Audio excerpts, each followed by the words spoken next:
Group, RG for Advanced and Integrated Network and Embedded System Security, RG Fairness oleh Profesor Dr. Insinyur Kalamullah Ramli M.Eng. Dan selanjutnya pemaparan materi yang akan disampaikan oleh Bapak Susila Windata. Kemudian kita akan memiliki sesi tanya jawab dan diakhiri dengan foto bersama. Untuk mempersingkat waktu, kita lanjutkan kepada acara berikutnya, yaitu pengenalan RG Fairness oleh Profesor Dr. Insinyur Kalamullah Ramli M.Eng. Kepada Profesor, kami persilahkan, Prof. Saya hormati Ketua Departemen Teknik Elektro, Pak Arief Udiarto, yang saya hormati para guru besar, para rekan-rekan dosen, dan yang saya banggakan, saya cintai semua mahasiswa S3 dan S2 ya.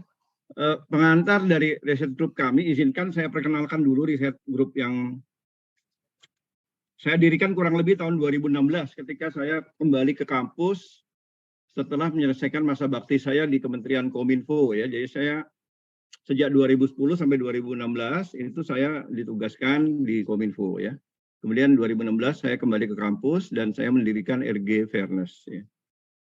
RG Fairness sendiri saat ini anggotanya adalah ada Pak Salman di situ, Dr. Muhammad Salman, Dr. Suryadi dari FMIPA, ada Dr. Yohan Suryanto, ada Dr. Mark Firawati dari Poli SSN, ya, ada Dr. Nur Hayati baru lulus sekarang ada di Universitas Muhammadiyah Jogja, ada Dianatul Husna ya, dosen muda di Departemen Teknik Elektro, dan saat ini kami memiliki 11 mahasiswa S3 dan 3 mahasiswa S2 semester ini ya. Dan insya Allah ada 4 calon mahasiswa S3 yang akan tes di akhir tahun ini, dan kalau jadi mereka akan bergabung dengan riset group kami. Tugas dari riset group ini adalah mengembangkan protokol, algoritma, metode, perancangan sistem, serta rekomendasi kebijakan. Ya. Kemudian kami akan lanjutkan ke hilirisasi. Di hilirisasi sudah ada 2 perusahaan yang berkolaborasi dengan kami, yaitu PT Hikari dan PT Prasimax. Dari sisi pengujian, karena ini bidang security, ya kami juga punya kerjasama dengan tim Badan Cyber dan Sandi Negara. Lalu dari BRIN kita punya Dr. Hilman Pardede ya. Dr. Hilman ini alumni elektro, sekarang di BRIN, dan dia punya keahlian di voice synthesis ya, untuk analisa voice. Ya. Kami sedang mengembangkan sebuah penelitian LPDP Rispro di bidang voice security. Ya. Jadi kita butuh Dr. Hilman Pardede di situ. Ya. Ini adalah logo dari kolaborasi kami, ada FTUI, ada BSSN, ada BRIN, ada Poli SSN, ada PT Hikari, dan PT Prasimax. Ya. Ini apa yang kami pelajari, kami ada di tahun selesai tahun kedua sekarang di LPDP Rispro, ini adalah siklus pengembangan electronic products ya. Apa yang bisa dilakukan oleh riset ya sebenarnya adalah riset itu bisa menyelesaikan sampai prototyping sampai di tahap ke-6 ini. Ya, mulai dari ide, system engineering, industrial design, mechanical engineering, electronics engineering sampai dia ke prototype. Ya, di level ke-7 di TRL 7 kita butuh industri, nggak mungkin kita sendirian karena kita nggak punya kemampuan untuk mengerek ini dari level 7 ke level 9 ya, sampai keluar semua sertifikasi dari alat-alat itu dan manufacturing ya. Jadi kami kerjasama dengan 2 PT tadi dalam rangka creating golden samples ya, istilahnya golden samples di sini sampel terbaik yang disetujui oleh industri, kemudian dia akan melakukan molding, create golden sample, manufacturing ya. Ini tahun ketiga dari LPDP Rispro kami. Jadi kami ingin ada hilirisasi dari riset-riset kami ya. Ruang lingkup penelitian di riset group yang kuning ya dan arsiran dengan frame merah itu adalah kami bidangnya adalah applied artificial intelligence. Hampir semuanya memakai AI ya. Dan di tahap akhir dia akan menuju ke embedded system. Di tengah-tengah itu ada riset yang dilakukan oleh kami, yaitu di bidang network security, di bidang information security, applied AI untuk biomedicals, kemudian network protocol and architecture.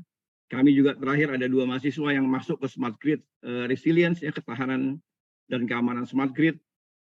Kemudian dalam 3 tahun terakhir, saya sudah meluluskan S3 yang bidangnya ICT Policy and Regulatory Analysis. Jadi cukup luas, tapi semua akan bergerak di range ICT ya, dan semua bergerak dari applied AI sampai ke embedded system ya.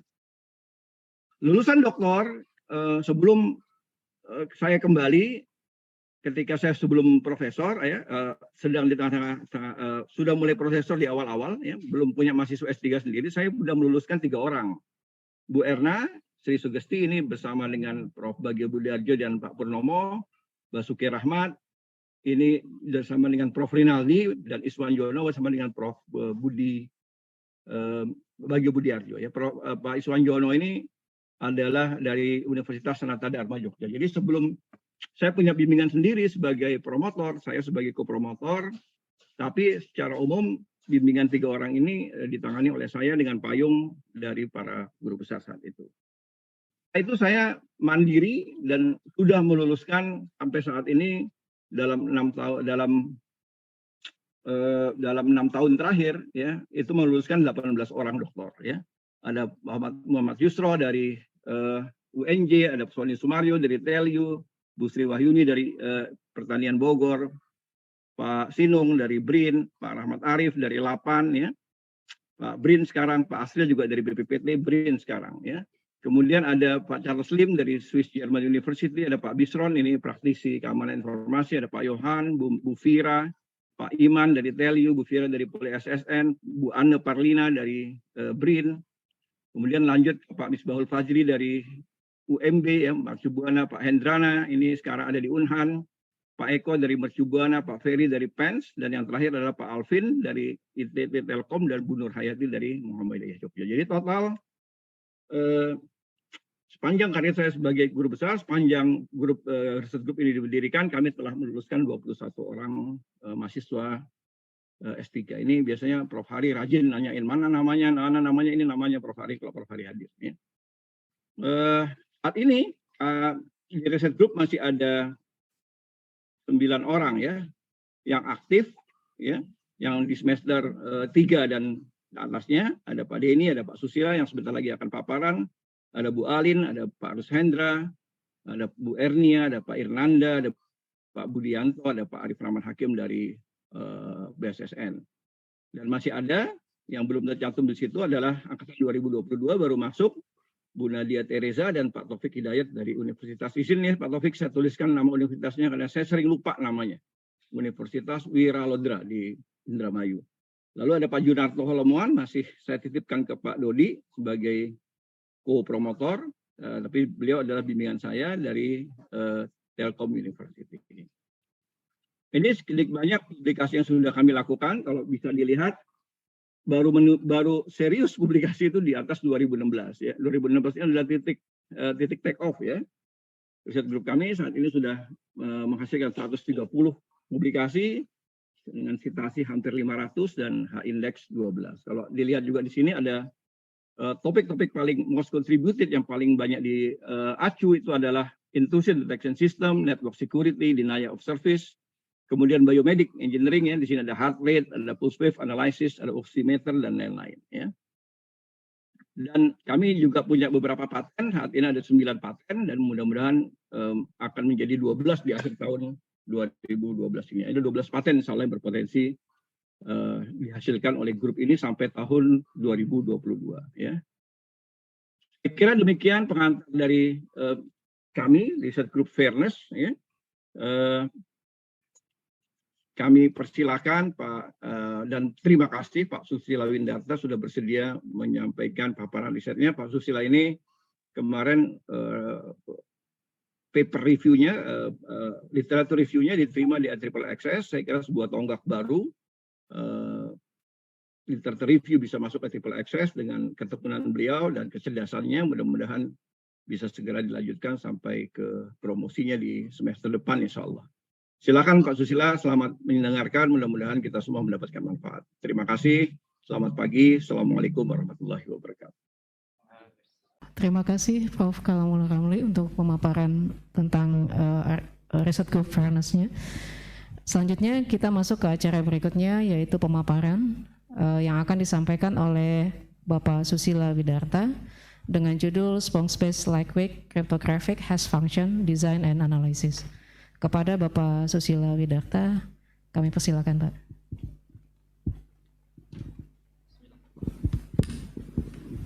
Bismillahirrahmanirrahim. Assalamualaikum warahmatullahi wabarakatuh.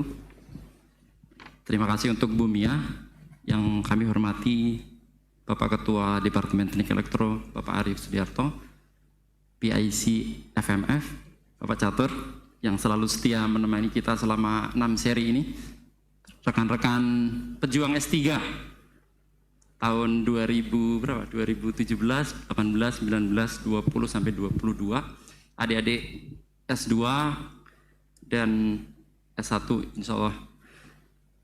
Ini kesempatan yang sangat berbahagia bagi saya karena situasi seperti ini jarang ditemukan gitu. Semenjak 2019 sepertinya tidak ada momen-momen seperti ini gitu. Apalagi setelah dihantam oleh badai pandemi. Baik, insya Allah pada kesempatan yang baik ini izinkan saya akan mempresentasikan sebagian penelitian kami yang bertajuk fungsi hash kriptografis berbasis constructive sponge, desain dan analisis. Jadi kalau bahasa Inggrisnya tadi, ini bahasa Indonesianya. Saya izinkan saya menggunakan bahasa Indonesia. Perkenalkan, nama saya Susilo Windarta, harusnya bacanya Susilo Windarto, karena saya orang Jawa. Saya NPM saya 1906340943. Promotor saya Profesor Dr. Ing Insinyur Kalamullah Ramli MN, dan kopromotor saya Dr. Suryadi dari FMIPA UI. Saya seperti yang telah diperkenalkan oleh Prof, berasal dari Badan Siber dan Sandi Negara. Badan Siber punya pendidikan tinggi, namanya Politeknik Siber dan Sandi Negara. Posisinya ada di Swiss, Pak. Ciseeng maksudnya, Bogor. Ya. Baik, ini agenda pembahasan pagi ini. Saya coba nanti tidak masuk ke detail teknis gitu ya. Jadi kalau saya nanti bahas detail teknis, waktu yang kita punya tidak cukup. Jadi nanti kalau misalnya mau kita bahas secara detail, kita diskusi di luar forum ini. Ada pendahuluan, teori dan penelitian terkait, hasil dan diskusi kesimpulan. Jadi di tahun 2020, ini kenapa masih 2020? Karena saya ambil pada saat menulis paper yang tadi disampaikan Prof. Ya. IoT Analytics itu memprediksi di tahun 2025 itu akan terdapat 30,9 miliar perangkat IoT yang terkoneksi. Gitu. Nah, di satu sisi, koneksi antar perangkat yang sebegitu banyak itu menimbulkan permasalahan. Jadi di situ didefinisikan ada 3, yaitu masalah keamanan. Ini kenapa saya kasih alert warna merah, karena di sini bagian yang insya Allah akan saya paparkan. Yang kedua adalah skalabilitas, yang ketiga adalah reliabilitas. Ini hasilnya. Terus aspek keamanan yang penting yang patut kita pertimbangkan ketika ada interkoneksitas device yang sangat banyak itu adalah aspek integritas data dan autentikasi entitas. Gitu. Jadi kenapa saya masuk ke tema besar ini? Karena nanti saya akan masuk ke fungsi hash. Bagi teman-teman yang belum pernah mendengar, mohon bersabar terkait dengan tema ini. Terus layanan integritas data itu biasanya diperoleh atau diberikan oleh primitif kriptografi yang disebut sebagai cryptographic hash function atau fungsi hash kriptografis. Karena kalau kita tahu fungsi hash sendiri ada yang tidak ditujukan untuk layanan integritas data atau autentikasi entitas. Terus di satu sisi perangkat IoT itu punya keterbatasan. Nah ini saya ambilkan dari paper yang sudah terbit di IEEE Access. Ini didefinisikan tentang lightweight cryptography matrix. Di situ ada bagian hardware dan bagian software. Mohon maaf tidak terlihat, saya sudah berusaha membuat agar terlihat karena selama 5 pertemuan ini sepertinya slide-nya sangat kurang apa ya, nggak terlihat dari belakang gitu. Jadi ternyata ini juga sama gitu. Saya mohon maaf. Jadi di sini ada hardware, ada software. Jadi harapannya ketika mendesain suatu algoritma kriptografi itu memperhatikan aspek-aspek tadi. Terus permasalahan selanjutnya, standar fungsi kriptografi yang ada sekarang SHA-3, kecak. Gitu. Kalau teman-teman yang belajar tentang kripto, insya Allah akan paham terkait itu tidak ditujukan untuk yang model IoT, devices, perangkat IoT.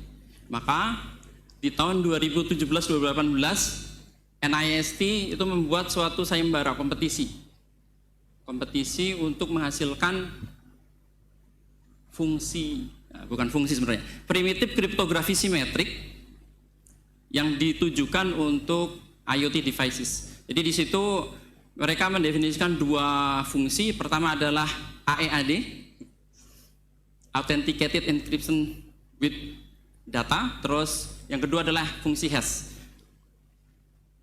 Terus ternyata dari hasil literatur review juga, tren desain kriptografi ringan itu banyak menggunakan permutasi. Jadi permutasi, ada suatu fungsi permutasi F yang nanti didesain sedemikian rupa sehingga mempunyai keamanan yang cukup. Nah, pada kesempatan ini saya tidak akan membahas tentang implementasi nanti di hardware atau software, tetapi saya akan lebih fokus kepada aspek keamanannya. Gitu. Nih, permutasi yang digunakan sebagian besar menggunakan konstruksi spons. Gitu. Nanti moga-moga gambar yang saya sajikan terlihat itu. Permutasi yang digunakan itu kenapa spons? Karena dalam hal ini konstruksi ini lebih mudah untuk dipakai menghasilkan primitif kriptografi yang lain. Contoh, tadi saya sebutkan tentang fungsi hash kriptografis. Nanti saya juga akan singgung tentang PRNG, pseudo random number generator. Terus ada yang dipakai tadi AEAD, ada yang dipakai untuk stream cipher dan yang lainnya. Selamat datang Prof. Riri. Rumusan masalah ini sebenarnya rumusan masalah besar yang coba saya pecahkan untuk S3. Sebenarnya saya akan fokus ke poin kedua, yaitu tentang desain fungsi putaran atau round function. Yang nanti round function ini berbasis permutasi itu akan kami gunakan untuk menghasilkan fungsi hash kriptografis yang semoga insya Allah itu aman. Gitu. Dengan parameter-parameter yang sudah kami definisikan di awal. Terus ini juga sama, tujuannya sama. Nah, teorinya ini.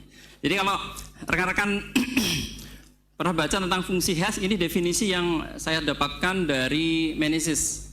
Ini textbook tahun 1997, gratis, bisa diperoleh di sini. Ini adalah canonnya kripto. Penulisnya sudah meninggal semua, setahu saya.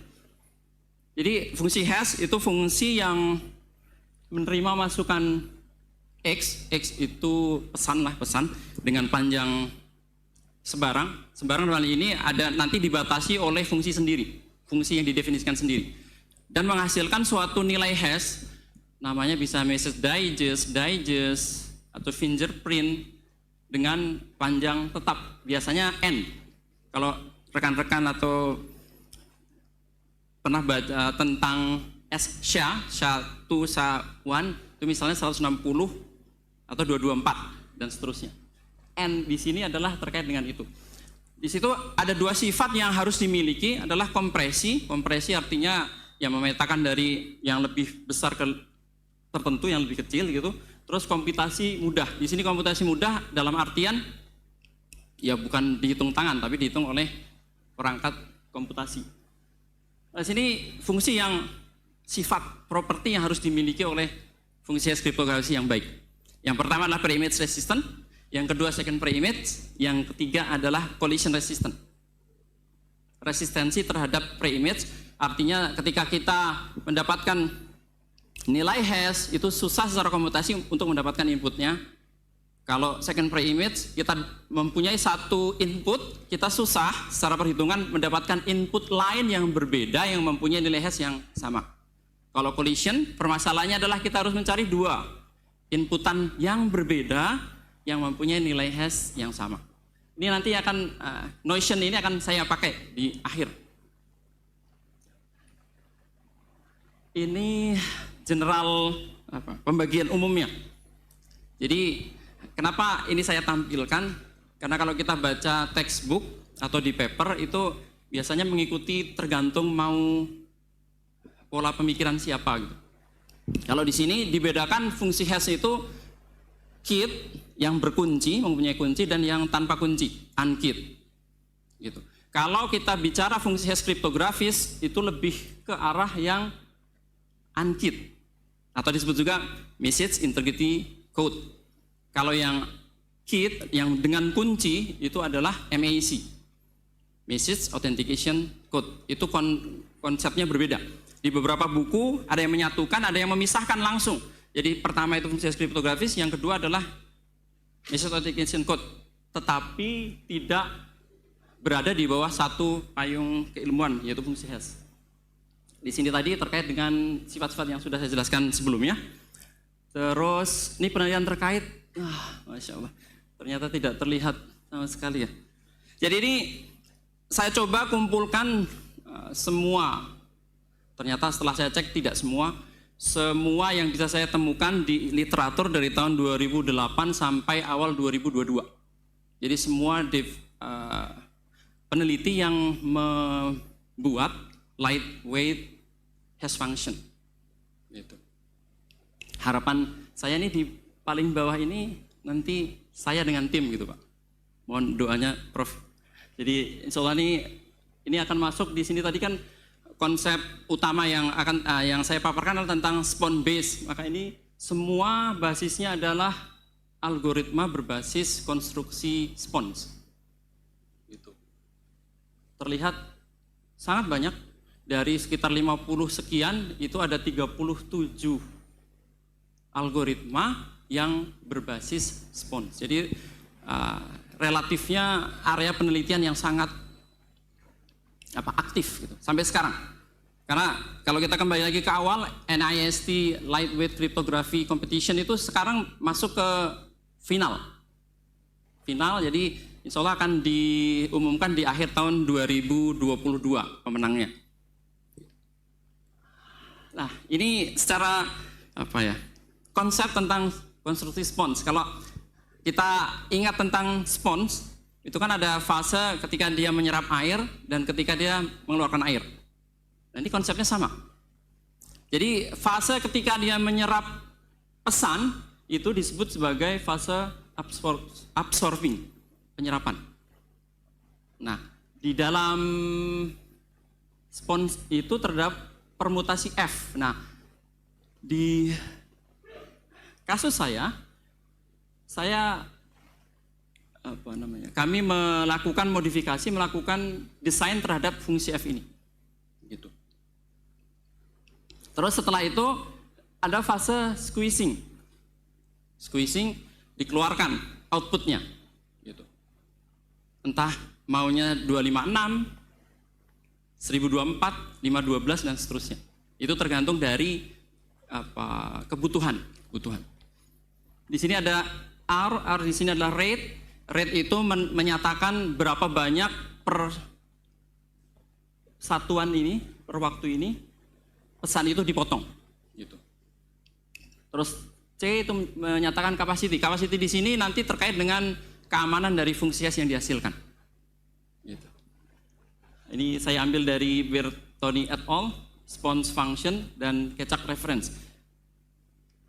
Terus hasil dan diskusi ini saya coba menyampaikan tentang hasil ini. Jadi desain fungsi hash yang kami sampaikan itu merupakan modifikasi dari Saturnin. Bahasa Perancis saya tidak tahu, Saturno gitu katanya. Ini strategi yang dipakai itu adalah strategi desainnya IAS. Mungkin Bapak Ibu pernah tahu tentang Advanced Encryption Standard. standar kriptografi block cipher saat ini dikemukakan di tahun 2001. Itu mereka Daemon itu menggunakan strategi desain yang disebut sebagai White Trail Strategy. White Trail Design Strategy. Maka ini kami menggunakan desain strategi yang sama. Permutasi F di sini modifikasi Saturnian block cipher. Saya tidak akan bahas tentang Saturnian itu seperti apa.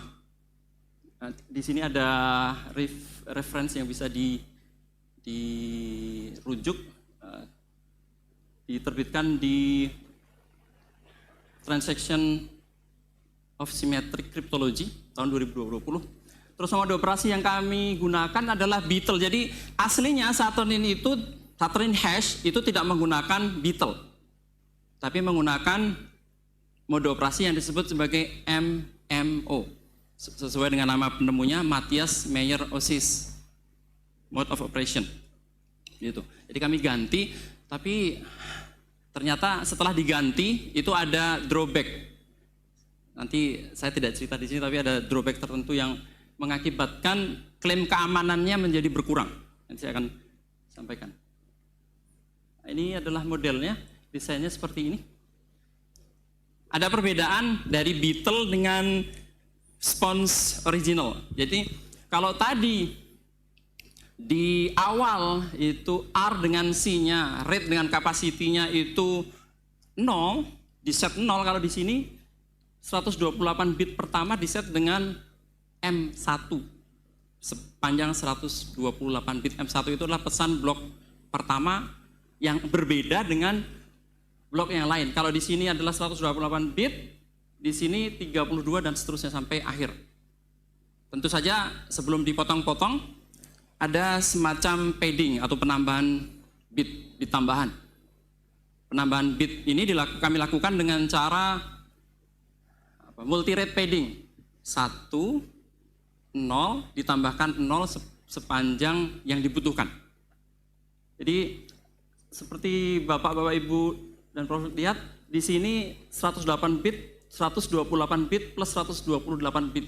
Jadi state yang masuk ke fungsi permutasi ini adalah 256 bit. Nah, ketika kita bicara penggunaan di MMO, harapannya keamanannya adalah 2 pangkat 256 bit untuk pre-image resistant dengan second pre-image resistant, dan 2 pangkat 128 bit untuk collision resistant. Tapi ketika kita menggunakan Beetle, maka itu akan berkurang. Nanti akan saya sampaikan di akhir. Nah, ini klaim keamanan yang coba kami tawarkan gitu. Kenapa tadi saya katakan second pre-image dengan pre-image harusnya 2 pangkat 256, tapi di sini menjadi 2 pangkat 128. Gitu. Ada penurunan yang terlihat jauh, tetapi kami berpendapat bahwa penurunan itu tidak mengurangi level keamanan standar yang saat ini. Gitu. Level keamanan standar itu security-nya adalah 112 bit dan 128 itu lebih besar dari 112 bit, maka itu masih bisa digunakan. Untuk collision adalah 2 pangkat 112. Terus kita melakukan, apa yang kami lakukan sebenarnya? Kami modifikasi ini, S-box. Jadi S-box itu substitution box. Jadi sebenarnya input tertentu masuk ke suatu fungsi menghasilkan output tertentu. Nah itu di kripto atau secara umum di matematik itu ada properti tertentu yang bisa kita gunakan untuk menyatakan bahwa substitution box ini bagus atau tidak. Nah, bedanya kalau di Saturnian, alih-alih menggunakan S-box yang kecil, misalnya 4x4, untuk White Trail Strategy Design itu dia menggunakan namanya Super S-box. 16 bit kali 16 bit. Gitu. Jadi kami mengganti sigma 0 S-box pertama Saturnian dan sigma 1 S-box kedua Saturnian. Ini S-boxnya seperti ini. Ini kalau kita lihat LUT lookup table sama. Kalau X-nya itu 0 diganti 0 dan seterusnya. Ini yang kita ganti menjadi SBOX yang existing yang punya secara keamanan diferensial itu lebih bagus. Harapannya ketika kami ganti-ganti dengan SBOX lain itu menghasilkan differential uniformity yang lebih kecil gitu. Harapannya kalau lebih kecil berarti dia probabilitas untuk melakukan serangan cryptanalysis diferensial itu lebih besar usaha yang harus dilakukan. Ini hasilnya. Jadi seperti yang saya kemukakan di awal, saya tidak akan menjelaskan hasil semuanya. Ini khusus untuk hasil tentang keamanan diferensial. Jadi Super SBOX Saturnin itu punya differential uniformity 80. Jadi kami berhasil menurunkan menjadi 74. Sepertinya nilai 80 dan 74 tidak terlalu signifikan, tapi ternyata kalau kita lihat dari probabilitas karakteristik diferensial terbaik 8 putaran. Jadi fungsi hash yang kami usulkan itu ada 16 putaran. Jadi kalau di sini itu probabilitas karakteristik diferensial terbaik 8 putaran itu sama dengan 2 pangkat minus 489 dibandingkan dengan 2 pangkat minus 483. Kalau dinaikkan ke 16 putaran berarti dikalikan saja. Kalau ini kan dikalikan 50 pangkatnya. Kalau yang 16 putaran berarti dikalikan 100. Maka ketika itu dilakukan, alhamdulillah hasilnya probabilitasnya sangat kecil, sehingga usaha yang dilakukan oleh penyerang ketika akan menyerang algoritma ini menjadi sangat besar. Ini yang kami lakukan, tadi yang Super SBOX. Terus yang kedua, setelah yang tadi terkait dengan aspek properti diferensial, kami juga sudah melakukan menggunakan hasil algoritma fungsi hash itu untuk PRNG, pseudo random number generator. Jadi kami uji dengan NIST STS SP822 revision 1A. Kami bangkitkan dari algoritma itu sebanyak 1 gigabyte stream gitu. Terus kami uji dengan menggunakan NIST SP822. Alhamdulillah hasilnya sesuai, lulus semua uji, 15 uji NIST STS 822. Tapi ini disclaimer-nya yang harus kami lakukan masih banyak gitu. Jadi kan kalau kita bicara keamanan diferensial ada padanannya, yaitu keamanan linear. Keamanan linear kami masih harus berjuang keras karena ternyata untuk komputasinya sangat besar. Sudah mencoba beberapa metode, ya belum menemukan yang tepat. Tapi kami berkeyakinan bahwa algoritma ini patut untuk diperhitungkan. Kesimpulan dari presentasi kali ini adalah usulan fungsi hash kriptografis ringan menggunakan mode operasi Beetle plus Saturnin modification. Terus keamanan Super SBOX modifikasi seperti tadi di tabel tadi itu lebih baik dibandingkan dengan Super SBOX awal yang punya Saturnin. Terus dari segi PRNG, alhamdulillah lulus uji NIST STS 822. Ini daftar referensi yang kami gunakan untuk presentasi ini. Ada 13. Demikian. Terima kasih. Saya kembalikan ke Bu Mia. Assalamualaikum warahmatullahi wabarakatuh.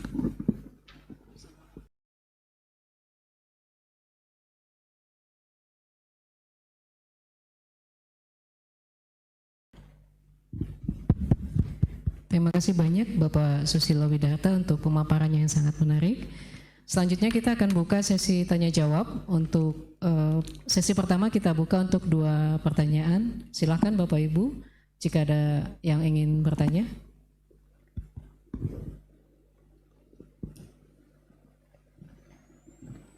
Baik, Pak, kita langsung saja. Baik, sebentar. Pak Gifraf.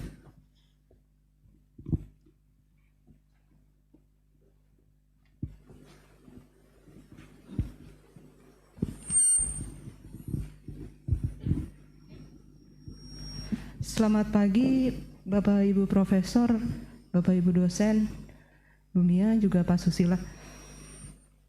Selamat kepada Pak Susila atas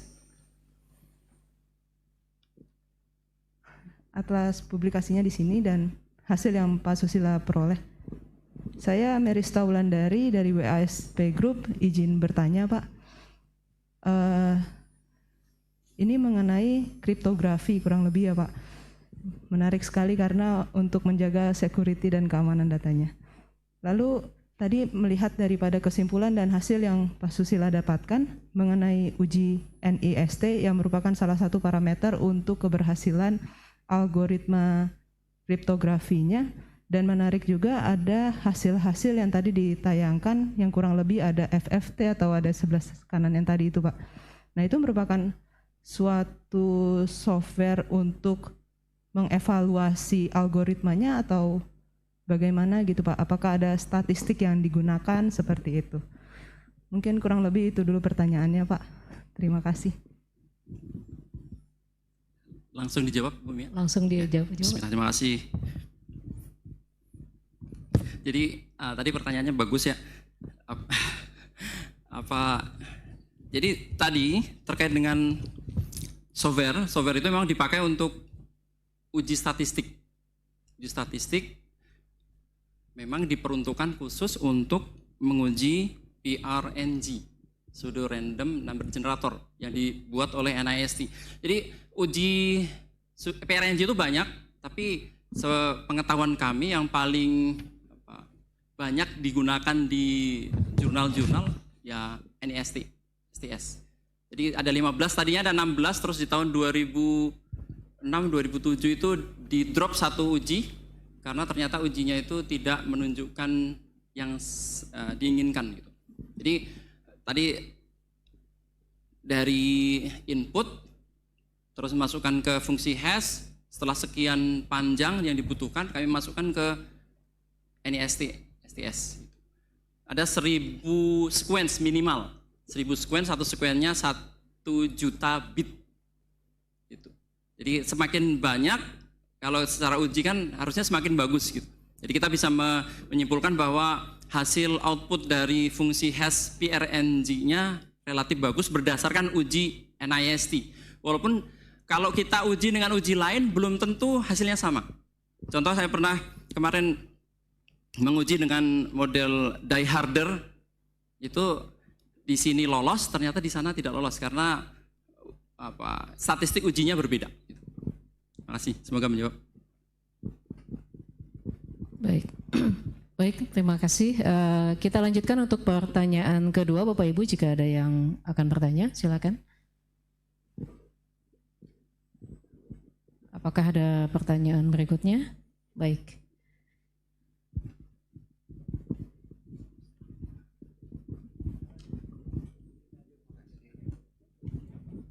Terima kasih atas kesempatan diberikan. Assalamualaikum warahmatullahi wabarakatuh. Selamat pagi yang kami hormati para guru besar, para dosen pengajar di DTE. Izinkan perkenalan diri, Arif Rahman Hakim dari grup yang sama dengan Pak Susila. Selamat Pak Susila atas hasil risetnya. Semoga harapan-harapan tahapan riset selanjutnya bisa dicapai. Yang ingin saya tanyakan,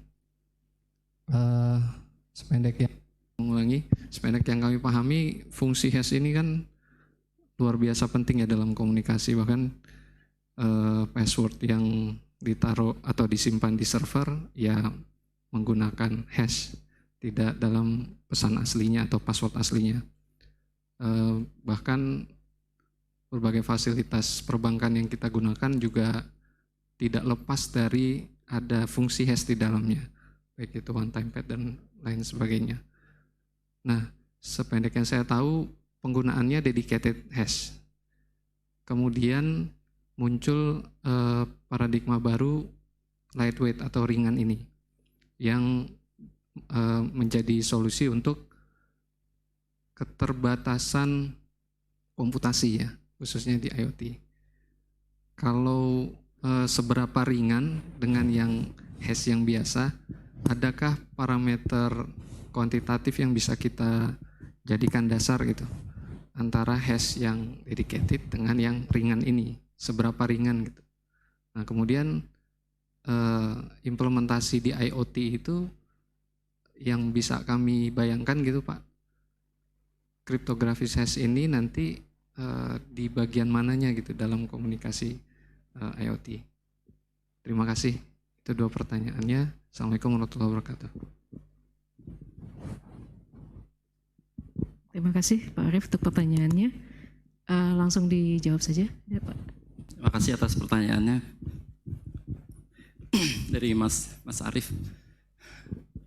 Jadi yang pertama, kalau kita bicara terkait dengan namanya apa ya, seberapa ringan, itu sebenarnya beberapa ahli itu mendefinisikan. Misalnya kalau untuk yang misalnya Biryukov itu Biryukov di 2017, Gong di 2018 mendefinisikan tentang berapa banyak gate ekivalen. Kalau saya tidak salah menangkap, ada untuk yang lightweight, karena kita bicara IoT itu katanya maksimal 10.000 GE untuk satu device, maka untuk bagian yang mengurus keamanan itu 20%. 20%. Jadi sekitar 2.000 GE. Itu yang didefinisikan oleh Gong. 2.000. Jadi harapannya ya untuk fungsi hash ini seperti itu.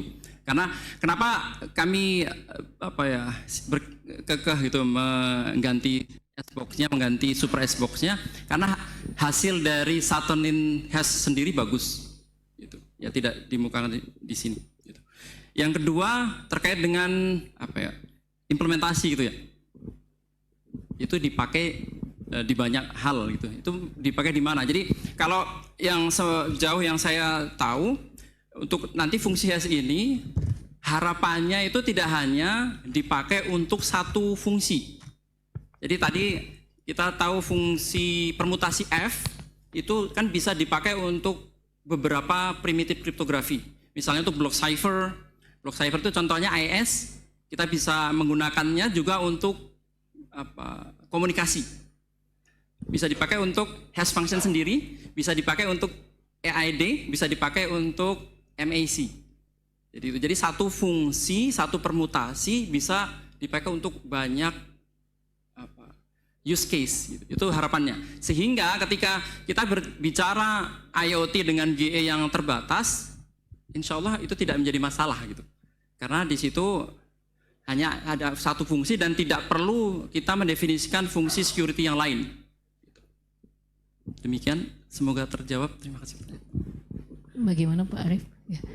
Pak Susilo, kita masih ada waktu, apakah akan kita buka pertanyaan berikutnya? Gimana Pak? Masih ada ya Pak? Bapak Ibu, kita masih ada waktu. Oh, baik Pak. Ada pertanyaan satu lagi, Pak Susilo.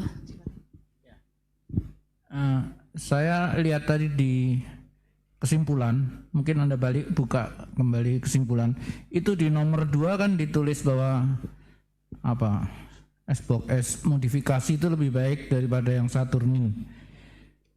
Nah coba jelaskan seberapa lebih baik, 1% atau 50%, dan kalau 1% atau kecil, bagaimana supaya lebih baiknya itu banyak gitu. Karena 0, itu juga lebih baik. Silahkan. Siap, terima kasih Prof atas pertanyaannya. Jadi izin menjawab terkait dengan perbandingan di kesimpulan antara Super S-box-nya Saturnin dengan Super S-box hasil modifikasi. Kita bisa lihat dari satu faktor ini, yaitu creep analysis diferensial. Jadi kalau kita bicara dua kolom kedua itu adalah Super S-box lama. Jadi di situ dituliskan 80 differential uniformity. Jadi nilai 80 itu menyatakan banyaknya input yang kalau dioperasikan dengan S-box itu menghasilkan beda output tertentu yang diinginkan. Sedangkan di Super S-Box yang baru itu 74. Kenapa? Kalau tadi Prof menanyakan terkait seberapa, jadi boleh kami klaim bahwa dengan perbedaan 6 angka itu penyerang itu membutuhkan 8 kali. Jadi 8 kali data lebih banyak dibandingkan kalau menyerang Saturnin hash yang lama. Jadi ada 8 kali. 8 data lebih besar dibandingkan data yang dipakai untuk menyerang Saturnin hash yang lama. Seperti itu, Prof. Jadi kalau di persentase berapa? 6/80 ya? 6/80 ya. Ya walaupun izin Prof untuk ini 80/74 kami sebenarnya sedang mencari kombinasi terbaik lagi. Karena ternyata membalik S-Box dari misalnya tadi S3, G3 dan seterusnya itu hasilnya berbeda. Jadi kami harapkan nanti ketika sudah implementasi ini juga akan menghasilkan yang lebih baik itu, Prof. Izin. Kalau dibandingkan yang orang lain sudah teliti, ini termasuk baik atau termasuk lebih tinggi, lebih rendah? Kalau yang Super S-Box lama ini kan yang dibuat oleh peneliti lain. Jadi ini perbandingan yang kami coba usulkan itu, Bro. Karena ada penurunan differential uniformity, maka itu secara dilihat dari aspek keamanan differential crypt analysis itu lebih bagus dibanding yang usulan yang pertama. Demikian, Prof. Boleh ya? Boleh. Terima kasih Pak Susilo. Ini saya bidangnya agak lain ya dengan Pak Susilo ini, jadi mungkin saya nggak tahu apakah pertanyaannya relevan atau tidak. Tapi pertanyaan saya lebih ke arah yang general sih, kan selama ini kita sudah familiar ya dengan aplikasi hampir semuanya online kan, perbankan, mobile banking, kemudian pesan-pesan di online ya, menggunakan kartu kredit dan sebagainya. Saya pengen tahu secara general ya, umum ini sebetulnya teknologi apa ya? Enkripsi apa yang dipakai saat ini oleh standar yang saat ini dipakai ya. Kemudian seberapa aman sebetulnya, karena sampai saat ini masih banyak juga ya yang tidak mau menggunakan aplikasi itu dengan alasan keamanan. Ini mohon penjelasan secara umum. Terima kasih Pak Susilo. Terima kasih Pak Arief. Jadi kalau terkait standar, jadi misalnya di internet banking kan biasanya basisnya sekarang adalah di HTTPS gitu ya.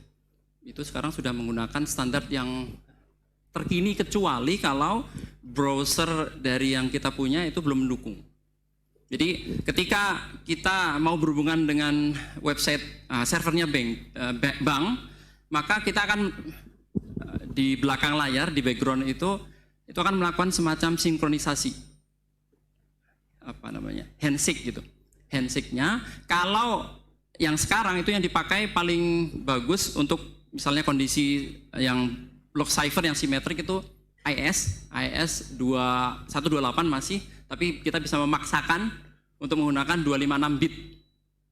Semakin besar bit yang digunakan kuncinya, insya Allah semakin aman. Gitu. Terus terkait dengan standar yang lain, misalnya kita sekarang udah masuk ke SHA-3, itu juga sudah dipakai.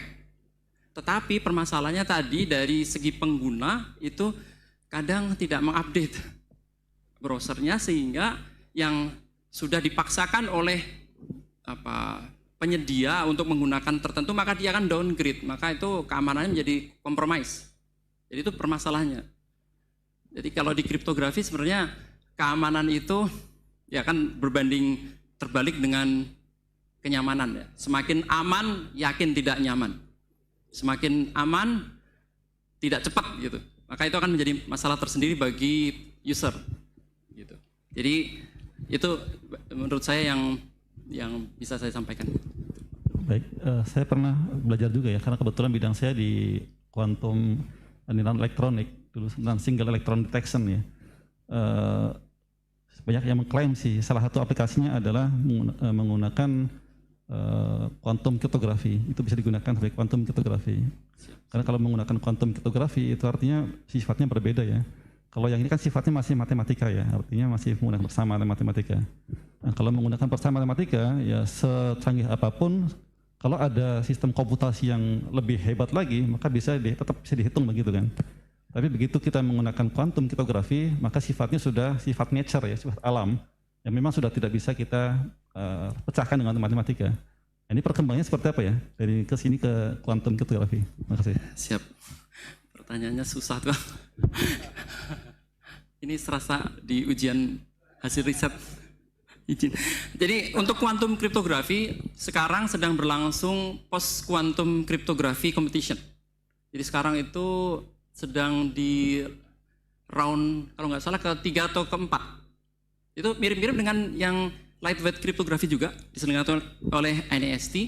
Jadi semua industri dari akademisi itu mengajukan proposal untuk algoritma. Dan sebenarnya saya tidak menyinggung tentang quantum cryptography. Satonin itu diklaim sebagai post quantum cryptography juga. Karena mohon maaf, secara teori saya tidak terlalu paham dengan kuantum, maka saya tidak membahas itu. Ya moga-moga dalam waktu dekat bisa ada pencerahan gitu, Pak. Gitu. Jadi perkembangannya sekarang sedang menghadapi itu. Karena ketika kuantum komputer ditemukan, maka semua algoritma yang menjadi basis internet sekarang, misalnya RSA, misalnya elliptic curve, itu akan hancur semua. Dan itu komunitas kriptografi di dunia sudah menyiapkan. Sejak mungkin sudah 20 tahun yang kemarin sudah disiapkan. Karena algoritma yang dipakai untuk memecahkan permasalahan RSA itu ditemukan sebelum kuantum komputer ada. Jadi luar biasa. Seperti itu perkembangannya, Pak Arief. Terima kasih banyak. Terima kasih Prof. Terima kasih Pak Arief untuk pertanyaannya. Kita masih punya sedikit waktu lagi, Bapak Ibu, jika ada pertanyaan. Untuk satu pertanyaan lagi, silahkan. Apakah masih ada pertanyaan lagi, Bapak Ibu?